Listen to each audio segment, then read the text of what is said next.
को नई रफ्तार मिली है। रक्षा, परमाणु ऊर्जा और एआई पर सहयोग बढ़ा है। सप्लाई चेन मजबूत करने पर दोनों देशों का फोकस है। उभरती तकनीकों में साथ काम करेंगे। भारत अमेरिका इंडो पैसिफिक रणनीति में साझेदारी होगी और गहरी टेक्नोलॉजी से सुरक्षा तक रिश्तों के नए अध्याय की शुरुआत होगी। तो भारत और अमेरिका के रणनीतिक रिश्ते अब सिर्फ रक्षा सौदों तक सीमित नहीं रह गए हैं, बल्कि दोनों देशों की साझेदारी नई और भविष्य तय करने वाले क्षेत्रों तक पहुंच रही है। अमेरिका के वरिष्ठ अधिकारी एस पॉल कपूर ने कहा कि वॉशिंगटन और नई दिल्ली रक्षा सहयोग के साथ साथ सिविल न्यूक्लियर एनर्जी, भरोसेमंद एआई, सप्लाई चेन रेजिलियंस और अन्य उभरती तकनीकों में भी तेजी से सहयोग बढ़ा है।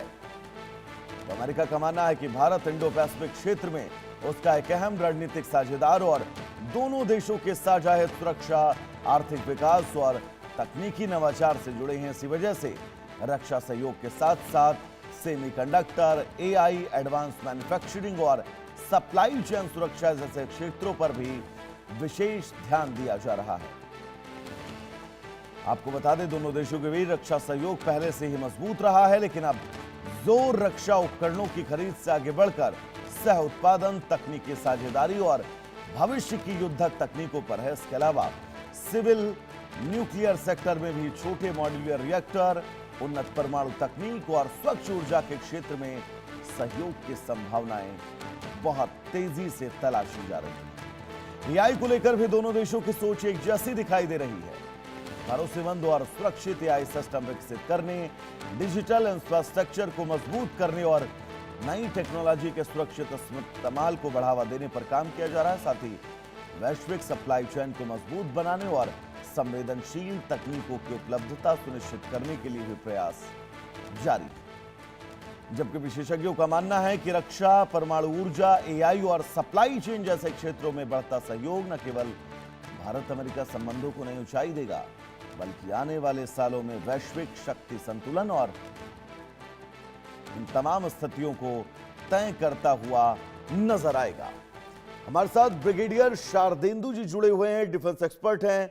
शारदेंदु जी, बहुत स्वागत है आपका इंडिया न्यूज पर। नमस्कार। नमस्कार जी। नमस्कार सर। ये समझौता भारत और अमेरिका के बीच कितना मजबूत है, कितना अहम है और आने वाले भविष्य में इन दोनों देशों के बीच रिश्ते को किस ऊंचाई तक ले जाएगा, एक बार विस्तार से समझाइएगा सर। देखिए, हिंदुस्तान और अमेरिका का जो रिलेशन है वो बड़ा ऑर्गेनिक है और बहुत समय से इस पे काम चल रहा था और एक नई ऊंचाइयों को छूता हुआ नजर आ रहा है। और सबसे खासियत बात है कि ये देखिए, सारा कुछ फ्यूचरिस्टिक ट्रेंड है। इसमें जब आप एआई की बात करते हैं, क्लीन एनर्जी की बात करते हैं, स्मॉल न्यूक्लियर रिएक्टर की बात करते हैं जो कि एनर्जी पैदा करेगा, और साथ में डिफेंस डील, तो एक कंप्लीट पैकेज की तरह है। और ये दिखाता है कि दोनों देशों को एक दूसरे की जरूरत है। अमेरिका का जो व्यापार है और जो न्यू टेक्नोलॉजी अगर हिंदुस्तान के सॉफ्ट स्किल से मर्ज कर जाता है तो एक नए डायमेंशन को छूता है। और साथ में जो दोनों देशों पे एक तरीके का ऑर्गेनिक रिलेशन है, और इंडो पैसिफिक रिलेशन में अगर आप देखें, इंडो पैसिफिक एरिया में देखें, तो अमेरिका और हिंदुस्तान दोनों एक पेज पे नजर आते हैं।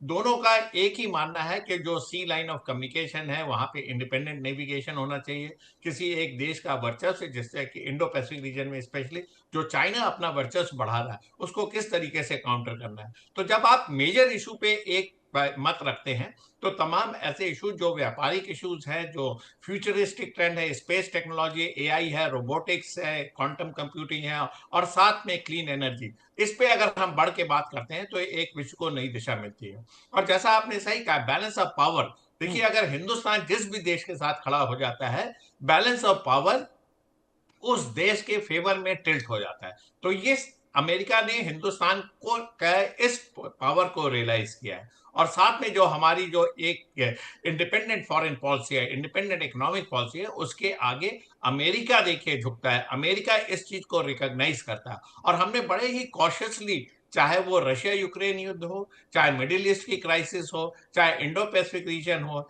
चाहे नॉर्थ कोरिया का स्टैंड हो, तमाम ऐसे मुद्दे जहां जो कि विवादित है, कई प्रोज एंड कॉन्स हैं उसके, उसमें एक तटस्थ भूमिका निभाई है। तो ये हमारी सबसे बड़ी पूंजी थी और जिसका रिजल्ट हमें देखने को मिल रहा है। और जी। ये जो समझौता है, ये फ्यूचरिस्टिक होने के नाते आगे आने वाले दिनों में इसमें बहुत स्कोप है काम करने का।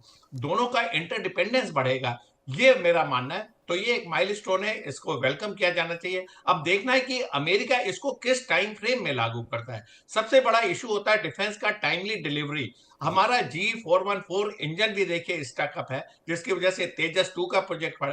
तो इसको किस टाइम फ्रेम में आप लागू करते हैं, एक समय सीमा निर्धारित करिए, एक प्राइस एस्केलेशन को मद्देनजर रखिए, सप्लाई चेन को स्ट्रांग करिए, तब हम इसमें आगे बढ़ सकते हैं। आए दिन बात सुनने को मिलती है कि टैरिफ बढ़ा दिया गया 10 से 50%, 50 से 100%, फिर 10%। इस तरीके के जो मोमेंट्री और एक नी जर्क रिएक्शन आता है अमेरिका की तरफ से, वो दोनों देशों के बीच में एक तटस्थता लाता है। मैं रिलेशन खराब की तो बात नहीं करूंगा, वो हम्म। न्यूट्रल सा हो जाता है। और इस तरीके के जब वक्तव्य आते हैं तो एक बार फिर से हिंदुस्तान को सोचना पड़ता है। लेकिन हमारी जो मिनिस्ट्री ऑफ एक्सटर्नल अफेयर्स है, हमारा जो रिएक्शन है एज ए कंट्री, वो इतना शार्प नहीं आता है, क्योंकि हम जानते हैं कि ये सारे मोमेंट्री हैं। और ओवरऑल अगर आप चीजों को मद्देनजर रखेंगे तो हमारा अमेरिका का इंटरडिपेंडेंस बहुत ज्यादा है। जिस तरीके से अमेरिका के पास टेक्नोलॉजी है और जिस तरीके से अमेरिका को एक ऐसे सुदृढ़ साथी की जरूरत है जो विश्व में उसके साथ खड़ा हो और एक तरीके से विश्व व्यापार जो अमेरिका एक्सपेंड करना चाहता है उसको बढ़ा सके, तो हिंदुस्तान उसमें एक अहम भूमिका निभाता है। हम्म। और हिंदुस्तान जानता है कि 1 साल, 2 साल, 3 साल के बाद स्थिति और मजबूत होने वाली। तो जहां तक डोनाल्ड ट्रंप की पर्सनालिटी का सवाल है, हिंदुस्तान की सियासत उसको बहुत अच्छे से समझती है। इमीडिएट रिएक्शन ना करके हम उसमें समय देते हैं, हम्म। तुरंत रिएक्ट नहीं करते और और हर एक चीजों को ये आपने फ्यूचरिस्टिक बहुत रख के रीड इसको साहब, ये आगे आपने बहुत बढ़ाते हैं। महत्वपूर्ण बताई कि डोनाल्ड ट्रंप की बॉडी लैंग्वेज, उनकी कार्यक्षमता, वो क्या सोचते हैं ये भारत समझता है और इसीलिए वो क्विक रिएक्ट नहीं करता है डोनाल्ड ट्रंप की किसी भी बात को लेकर, फिर वो चाहे उनके टैरिफ का मुद्दा हो, उन तमाम बातों का मुद्दा हो जो भारत को लेकर उन्होंने पोस्ट के जरिए सोशल मीडिया पर किया। और आपको जून 2026 याद होगा सर, जब इंडो पैसिफिक कमांड का नाम बदलकर फिर से यूएस पैसिफिक कमांड कर दिया गया, तो उसको लेकर भी बहुत सारे सवाल उठे। लेकिन भारत इन तमाम मुद्दों को लेकर शांत रहा, क्योंकि वो जानता है अमेरिका को भारत की जरूरत है। भारत एक बहुत बड़ा बाजार है, तो अमेरिका भारत की तरफ पलट कर आएगा जरूर और अच्छे उद्देश्य से आएगा। ब्रिगेडियर साहब। जी हाँ, बिल्कुल आपने सही बोला। और अमेरिका के तो तमाम जो पॉलिसी मेकर वो इस चीजों को समझते हैं। और चाहे आप इंडो पैसिफिक रीजन का नाम पैसिफिक कमांड कर दें, लेकिन वस्तु स्थिति बदलती नहीं है। हिंदुस्तान का इंडो पैसिफिक रीजन में जिस तरीके से पहुंच है, जिस तरीके से हम एशियन मार्केट को अपना फ्यूचर मार्केट देख रहे हैं, जिस तरीके से हम बिम्स्टेक में हमेशा पार्टिसिपेट करते हैं, तो ये दिखाता है कि हमारा इंटरेस्ट ईस्ट में, साउथ ईस्ट एशियन कंट्री में बहुत बड़ा हमारा व्यापारिक मुद्दा और साथ में स्ट्रेटेजिक इंपॉर्टेंस। चाहे स्टेट ऑफ मलाका हो, चाहे ग्रेट निकोबार आइलैंड में जिस तरीके से हम अपने बेसिस को डेवलप कर रहे हैं, जिस तरीके से चाइना के बढ़ते हुए वर्चस्व को काउंटर कर रहे हैं, चाहे क्वाड उसमें काम करे या ना करे। क्वाड रहता है बहुत अच्छी बात है, नहीं उस पर बात बनती तब भी हिंदुस्तान की नेवी, हिंदुस्तान की सिक्योरिटी फोर्सेस उस इलाके के सी लाइन ऑफ कम्युनिकेशन को सिक्योर करने में सक्षम है। लिहाजा अमेरिका के पास ऑप्शन नहीं है इस रीजन में। आप नाम बदल के वस्तु स्थिति को चेंज नहीं कर सकते। और साथ में एक हमारा मेच्योर रिलेशनशिप है।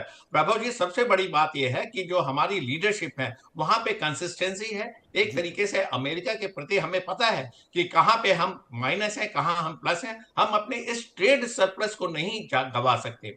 अमेरिका के साथ हमारा जो ट्रेड है वो ट्रेड सरप्लस है। बाकी जैसे चाइना से हम जब चीजों को इंपोर्ट करते हैं तो हमें इंपोर्ट ज्यादा होता है, एक्सपोर्ट कम होता है। अमेरिका का मार्केट में हमें ट्रेड सरप्लस मिलता है, ये हमारी इकोनॉमी के लिए अच्छा है। और साथ में जब न्यू टेक्नोलॉजी आएगी, हमारे यहाँ लेबर सस्ता है, सॉफ्ट स्किल है, न्यू टेक्नोलॉजी के साथ हम वर्ल्ड के मार्केट में जब कंपीट करेंगे तो वो एक अलग ऊंचाइयों पे हमारे ट्रेड एंड कॉमर्स को ले जाएगा। तो ये एक बहुत बड़ी बात है। और साथ में जो अमेरिका का, चाहे वो स्पेस टेक्नोलॉजी हो, चाहे लेटेस्ट किस तरीके का इंडियन डायस्पोरा वहां पे काम कर रहा है, हमने उसके लिए भी H1B वीजा पे जब तमाम ब्रिगेडियर